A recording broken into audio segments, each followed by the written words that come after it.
Second Chronicles chapter 20 verse 1. Mada hii tunasema kwamba Jehoshaphat's choir.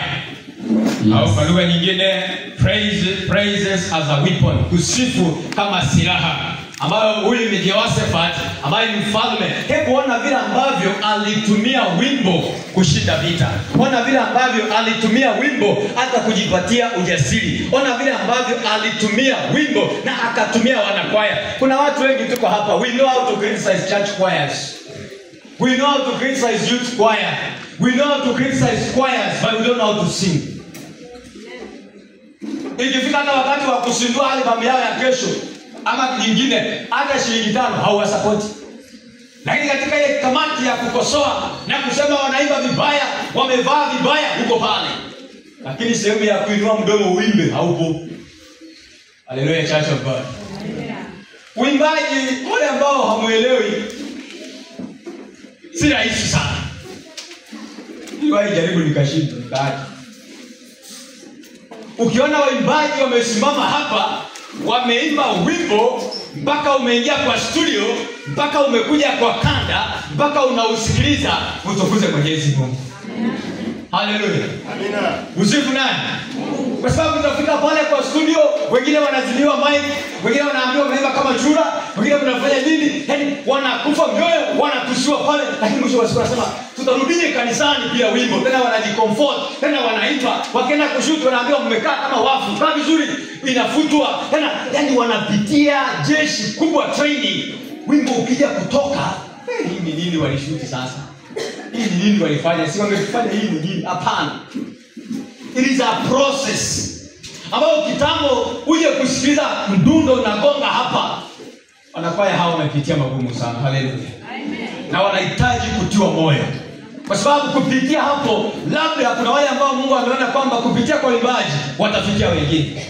Kupitia kwa uimbaji watafariji wengine. Kupitia kwa uimbaji neno hili litafikia. Mfano, let me give you a very good practical example. Wale ambao mnadharau mambo ya uimbaji, leo hii niweke system hapa juu na kwaya hizi ziweke system pale chini.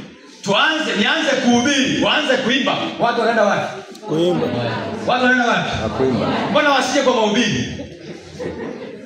Praise the Lord. Mbona wasije kwa mahubiri? Au nenda uanze crusade yoyote au mkutano wa makambi pasipo na kwaya. Itakuwaje? Why? Hakuna kwaya. And this tendency of our churches, let me speak also this one. Hii tendency ambayo mko nayo, mnapenda kwaya za nje kuliko za kwenu, mlaaniwe.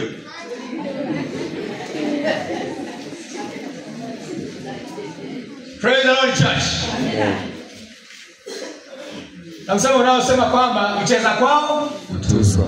Mcheza kwao utuzwa. Na ingine nasema kwamba tu mzangamo kama mbona tano, unamaanisha? Hiyo ndio ya nabii na heshima kwao, hiyo ni ya kwenu na wazazi wenu na generation yenu. Nabii aliye karibu nawe ni rafiki kuliko nabii aliyeko mbali. Hallelujah. The same way jirani aliye karibu nawe ndiye jirani ya nani?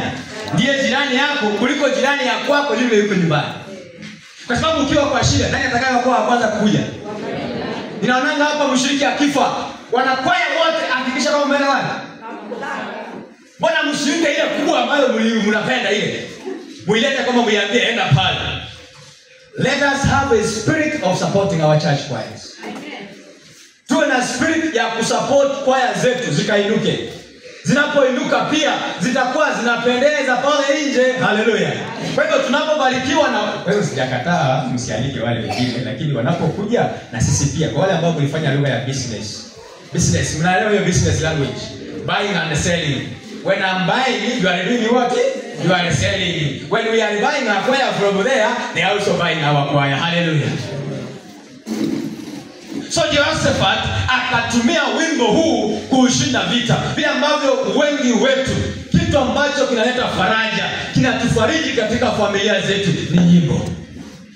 Kitu ambacho wakati ambapo umekuwa na distress, upate wimbo. That's why sometimes we also encourage, find your mother tongue language songs.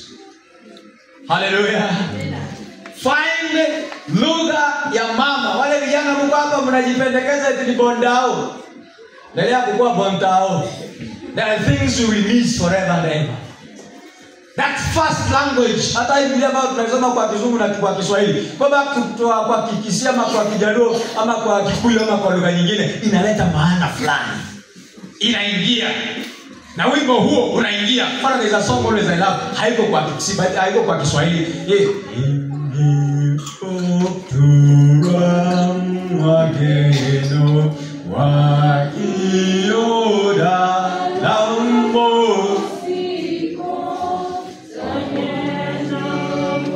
Aya, kwa ile Kikisia naenda hivi. Titoria obo. Kwa Kiswahili naenda aje? Kwa Kiswahili naenda aje? Bili kwa Kijaluo naenda?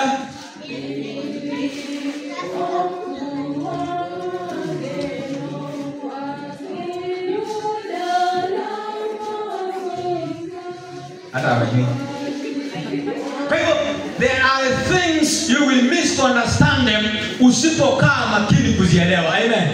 Lakini unapopata muda wa kusikiliza nyimbo, hebu pata muda wa kusikiliza wimbo huo na ukachukue na message kutoka ndani ya wimbo huo. Msomaji wangu soma andiko. Inasema ikawa baadaye wana wa Moabu na wana wa Amoni, yes, na pamoja na baadhi ya wa Meuni, wakajia juu ya Yehoshafati vitani. Wakaja watu waliomwambia Yehoshafati, yes, wakisema, wanakuja jamii kubwa juu yako, watokea Shamu toka ng'ambo ya bahari. Na tazama